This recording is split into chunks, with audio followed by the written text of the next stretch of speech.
Hello. Hey, Harry. Hey, what's going on, man? I'm doing great. How are you? Very good, very good. We first met at Malak Rock 3 last year. How was your experience during that show? And, did you get a lot of feedback after the show?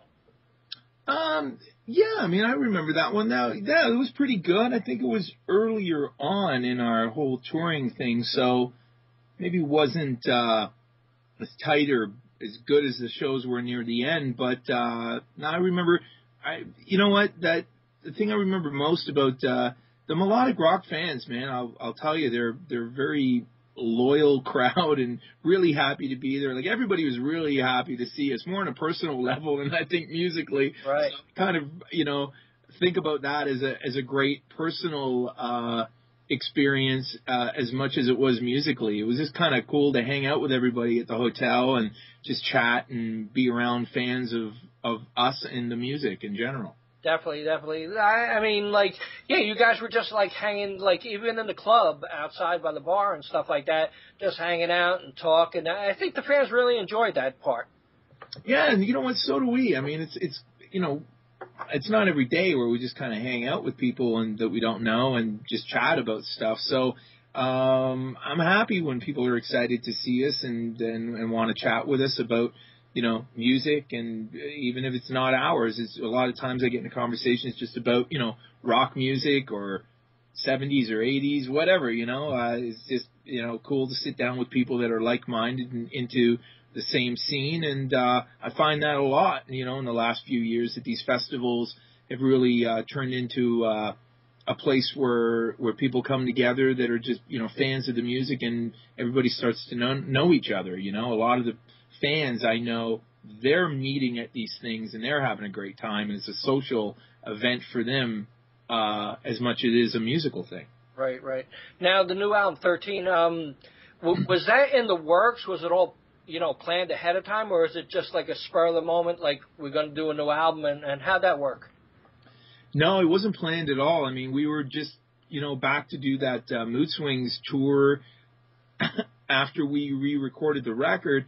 But being on the road and, we did a lot of dates in Europe. I think we did 15 countries in 18 days, and we went back to Japan, and it was just a lot of time spent, as the band again, and hanging out with fans like we just discussed. And a lot of people were very enthusiastic about us being back and seeing us again, and it definitely rubbed off on us, and we wanted to at least explore the idea of writing some new songs and seeing what would happen. So we didn't kind of come out and say, hey, we're going to try and do this, because we thought, well, if it doesn't work out, best just not say anything, right?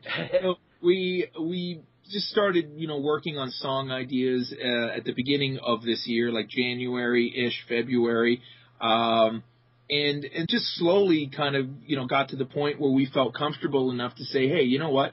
This will turn into a good record. Let's pursue it. And then we just started discussions with everybody about actually doing it. And Pete and I started working on it more, every day. And by the end, it was 4 or 5 months into it when we were finally finished. Right. Now, with the new album, do you feel it'll be a one-off thing, or do you think the band will progress or just stay in a studio project or go out live? And a lot of people want to know, are you going to hit the United States? Well, yeah. We kind of feel like we took a break, but we're back now. So it wasn't just let's come back and do a record and then that's it. No, we wanted to come back and stay back at it again. So we're talking to promoters right now about what we're going to be doing next year, and we're committed to go out and play live. We want to, and we're happy with the record. We're proud of it. We want to go play it for people. So that's definitely part of our plan, is to get out there, and then when we're done with that, go back and do another record, continue the cycle. Right. Now, with PledgeMusic, and it seems like it's a big thing now. You have any feelings towards that, bands using that PledgeMusic program? Well, you know what? A few years ago, I remember, seeing it, other bands doing it, and we even talked about it briefly, and we weren't comfortable with it. We're kind of seems weird, asking people for money to make a record. It's kind of, borderline, I don't know, desperate or weird, or I don't know what I felt about it. But, what really kind of changed my mind about it was, chatting with the people at PledgeMusic about what they do and kind of being enlightened about what the whole thing is, Right. And now, literally, maybe it's just because I've been paying attention to it, but in the last few weeks, Korn is on there, Smashing Pumpkins, Judas Priest did their last record through there, a really big Canadian band called Tragically Hip. List goes on, and I'm like, oh, okay, so it's starting to become a little bit more mainstream with regards to how records are being made. And the way I was sold on it was when they put it like, look, it's a pre-order campaign. You're not getting people to donate money to you. They're actually buying something, and if it's based on the music that you're going to make, it's fan interaction, right? Where you have a direct line to the people that purchase your music, and you have a dialogue with them, and you give them something in return, obviously the music and other items, but more importantly, it's engaging, and you're hearing literally like directly from your fans. So we've got all the emails of the people that pledged for us. We're doing question and answer things on Skype. We're giving them updates in the studio. We're sending them, not only the product that they bought, but just things that you can't get anywhere else, where if we just did the traditional route with our labels, none of those things ever would have been possible. So it wasn't there to replace what we were doing. It was added on to what we were already doing. And that's what I liked about it, because just doing that alone wasn't really kind of enough for me. I just wanted to build on what we were already doing and have more interaction with the fans, because obviously, social media being what it is, Facebook, everything, things have changed a lot in the last 4 or 5 years, right? So, I guess it's weird, but, at the end of the day, I mean, things keep moving forward, and I don't want to be stuck thinking about it a certain way when, it works for people. And at the end of the day, if fans don't like it, obviously they don't have to do it. So,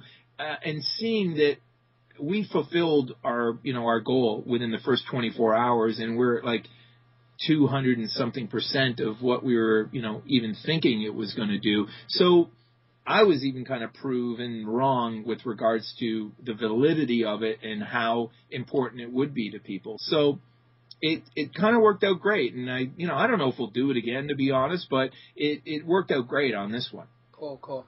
Now, you have any feelings towards Darren Smith going on to, be the lead singer of Jakey Lee's band? Do you still talk to him? You have any feelings of... Oh, yeah. No, I mean, Darren hasn't been an active member in Harem Scarem since like 1990. Right. So we've always stayed friends, and I would call him in to do studio work, with Harem Scarem and other projects as well. So we've always kind of kept in touch and worked together, musically as well. And then when he was able to do this tour with us, that was a bonus, right? So, but that whole time, he'd already finished the record with Jake at that point when we were out on the road with him doing the Mood Swings reunion. So we all knew full well that, as soon as he was done, he was going to jump on the Jake tour and get that done. We actually even, asked him to push back a few things with Jake to make room for us, because we extended our European thing a little bit longer than we originally planned to. So, yeah, no, it was all, we all knew what was happening and what was going on. And if anything, we were kind of grateful that he was accommodating enough to do it all. And it was great to have him back, and the fans really loved it too. So that was cool. Cool. Now, I know you work in all kinds of production and songwriting and stuff. Are you working with any other bands at this time, like helping them out with production, songwriting, or whatever? You know what? I do a lot of mastering stuff these days, mixing stuff. Some Canadian bands that, we've had come through the studio in the last few years that have done well, that I've worked on from a mastering perspective. There's a band called Monster Truck. Right. That does really well in Canada. Another band that's been around forever called Big Wreck. Another Canadian band, great rock band. Some new ones would be, there's a band from Vancouver called One Bad Son. Cool. That's another one. Everybody will be checking them out now. Yeah, Glorious Sons is another one that's doing well. They're all bands that are doing well at rock radio in Canada. Right. And, kind of, Canadian up-and-coming rock bands and also really established ones as well. I mean, Big Wreck have been around as long as Harem Scarem have and have done really well. So, we kind of, still get involved in lots of other projects, and me personally having the studio, I get lots of interaction with other things. Cool. Now, for being in music for a long period of time and stuff like that, how do you keep your sanity? I mean, you're even talking to you. I don't. You're so level-headed, when other people are like really out there. Well, I just freak out every once in a while. No. No. You know what? I don't know. I mean, I've kind of always been the same way. I've always been pretty chilled out and not overly, emotional, one way or another about the whole thing because, unless it's something, absolutely devastating, I'm just like, look, I mean, it's part of life, and what we do is that this has always been a roller coaster for me. I mean, I'll tell people all the time, like ever since the beginning, I mean, within a given day, you would get like the best news ever and like the worst news ever of like, hey, this is going on with your record, or hey, that thing we thought was going to happen, that ain't happening. They hate it, So you would get all kinds of different emotions during the day. And, if you let that actually get to you, you would be a nutcase, or easily, like, I can see why people are drinking or turn to drugs. And, it's just like, it was never really my bag, but, if I can totally see why people would just want to numb the senses and just be like, whatever, because you do the music, and that's a job in itself, but then to deal with, everything that comes along with it is extremely difficult and taxing. And we've been fortunate, because we've never been the kind of band that will go on the road for 2 years. I mean, when we were younger, we would just go out, and I think we did over 180 shows on our first record alone, Yeah. So, we would spend a lot of time together. But you know what? When you're 19, 20, 21, I mean, you don't care, and that's all you're doing, and it's awesome. But, I'm 46 now, and I mean, it's still even young compared to a lot of other people that are out there doing it. But, for the last 10, 15 years, I mean, I just kind of get what this is and what my role is in it, and I'm happy with it, So there's nothing to get overly excited about when you're playing in a game, basically, but you kind of feel like you've already won, Yeah. So that's what it feels like for me, to be quite honest. That I'm gambling with house money, and I'm having a good time. So I've got nothing to be overly, worried about. I guess you must feel blessed that you actually get up and you could actually do something you really love, when I would say 80 to 90% of people can't stand what they're doing. Yeah, I mean, I literally have no perspective on it, and I'll joke to, the other guys sometimes when we start whining and complaining or bitching about something that we're doing, I'm going, can you imagine somebody listening to us? I mean, I don't think anybody on this planet would ever feel sorry for somebody that makes music all day long, and they, it's like whatever situation you're in, you can find a way to start complaining about it, and you really got to stop yourself. And none of us are living in a mud hole somewhere in Africa, what I mean? Yeah. But we'll all bitch and complain about our day. We'll do it no matter what, and me included. I have a great studio, a great business going. I have a great home life, a great house. I'm not overly worried about money. We've had a great career, and things are going well. But I'll find time all day long to bitch and complain about stuff. So you really have to make a conscious effort, I think, to really be happy with who you are and where you are, because if you're constantly looking forward and you're constantly waiting for that moment to be happy, then you're really wrecking the journey, So I try and do it. I mean, I probably fail at it more than I succeed, but I'm trying to be a happy, level-headed guy at the end of the day. Right. Well, living in Canada or United States, with direction of I guess the whole world, the way it's going. I guess what's your outlook and you know, do you ever get depressed saying, oh, my God, look at this country, look at, you know what I mean?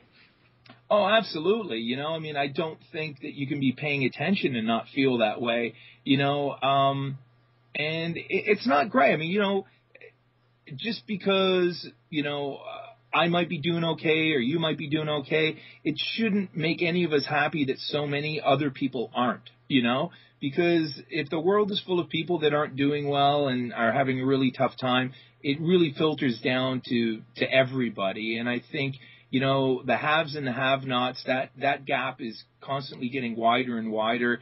And you look at the numbers of people living in poverty, not only, you know, around the world, but specifically North America. And, you know, the middle class has been cut out, and a lot of people are having a tough time just paying bills. And, you know, the stats on, you know, people, you know, declaring bankruptcy and having a tough time. I mean, it's not good for anybody, right? And no matter what line of work you're in or whatever, it's not a positive thing moving forward. It doesn't make anybody feel like they want to go to a, you know, to a show or buy a record when you can't pay your friggin' heating bill, right? So Right. It filters down to everything that everybody's involved with on the planet. So, yeah, I mean, there's no easy answer for it, you know, because people that have money, that make money, are going to continue to, and the people that aren't are going to keep getting in a tougher situation, you know. Right. What did you say, like 90% of the money is in 10% of the people's hands, you know, like, or even worse, it's like 99 to 1%. It's a stunning stat. So, yeah. You know, it's hard to wrap your brain around it, but, you know, I try and be, I try and do the right things and just kind of, you know, be responsible as a human being. And, you know, us, you know, being musicians, it's kind of like, yeah, I don't ever like want to be in a position like where I'm like preaching to anybody, musically or otherwise, but you know, at the end of the day, I mean, we kind of all got to make it work, because if it doesn't work for a lot of us, it's going to affect the ones that it's even working for. So that's kind of my point at the end of the whole thing. You know, it's like you might be thinking you're getting away with it, but you're not. You know, at the end of it all. So. Yeah.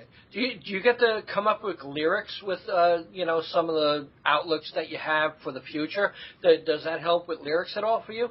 Yeah, it does. I mean, it's kind of been part of, you know, I'll go, you know, that route a lot, you know, the world is effed route. Yeah. And I'll also, you know, do just traditional, you know, relationship-based songs, and kind of anything in the middle, you know, anything that kind of sparks my interest in that moment. And, you know, I'm first and foremost a musician, and I kind of start from a musical perspective on songs. So I like to start with melodies, and then I'll typically come up with, you know, a title from there, or lyrically an idea that I think can fit into the musical, you know, piece that I'm working on, and then I build on it lyrically from that. You know, I don't think I've ever kind of sat down and written a lyric from beginning to end and then wrote the music after it. Right. Tell me what a typical day for Harry Hess is, from waking up until you go to bed in one day. Well, I mean, you know, for a lot of years now, I do a bunch of different things. And so for the last 5 years, I'd say I'm usually mastering something. Right. You know? So I have a mastering studio that I built in my house. And then I have a real commercial recording studio where there's bands in there every day making records and recording. And I only go there when I'm personally involved in what's going on. So if I'm mixing a record, I'll spend time over there. If I'm producing a record, I'll go over there. But basically, I'm kind of running the studio from my cell phone, you know, right. and doing my mastering musical work at home. And that's really it. And that's where I spend most of my time. And then, you know, hey, when we're doing, you know, Harem Scarem stuff as a band, if we're rehearsing or we're recording, I'm going out and doing those things. If we've got live dates, obviously going out and doing those things.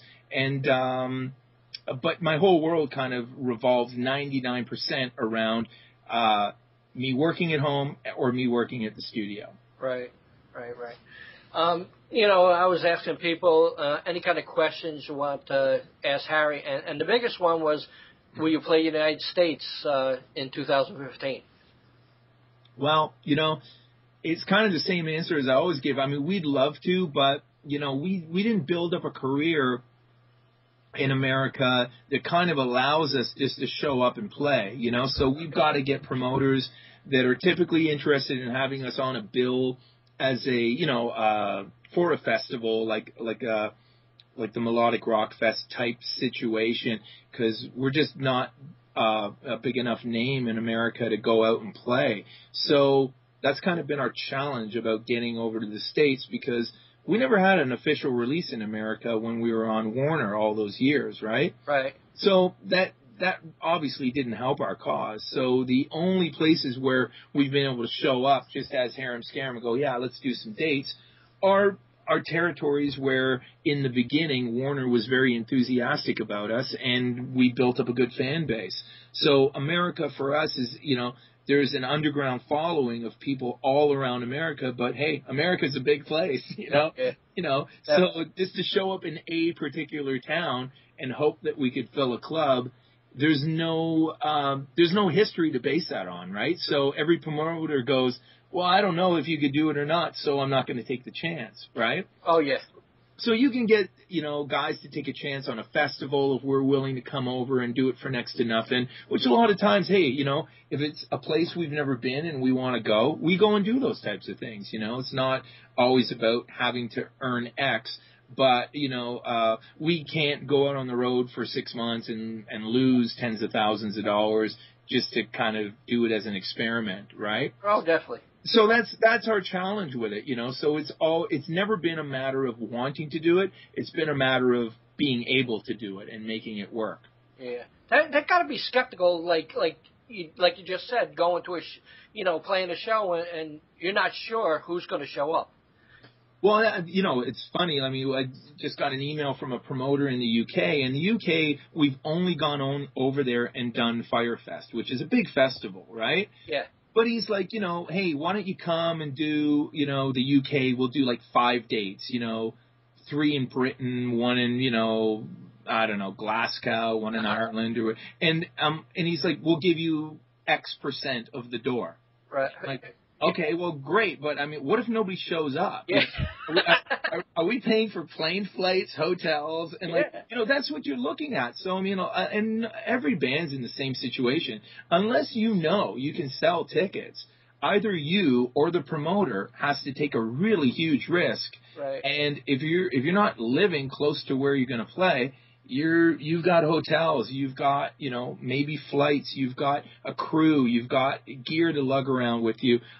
It's insanely expensive, So, I think that's probably what most bands would answer. It's not really a matter of do I want to, is it can I, right? Yeah, true. So that's the way I look at it. I could just see like the band peeking out the curtain to see if anybody's there. Yeah, that's right. Yeah. Is there somebody there? People here. Uh-oh.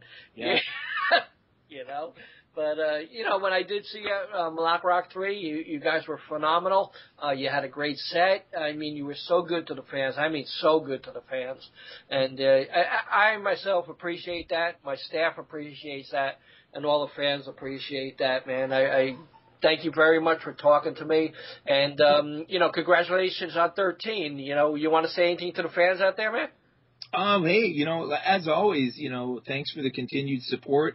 Like I said, we were really, really surprised just about how many people were happy to see us again and wanted us to continue. So, if anything, we kind of did this for them, because we really felt that that's what they wanted. So, hey, man, we're happy to be back, and thank you for your time as well. So, thanks a lot, man. I appreciate talking to you.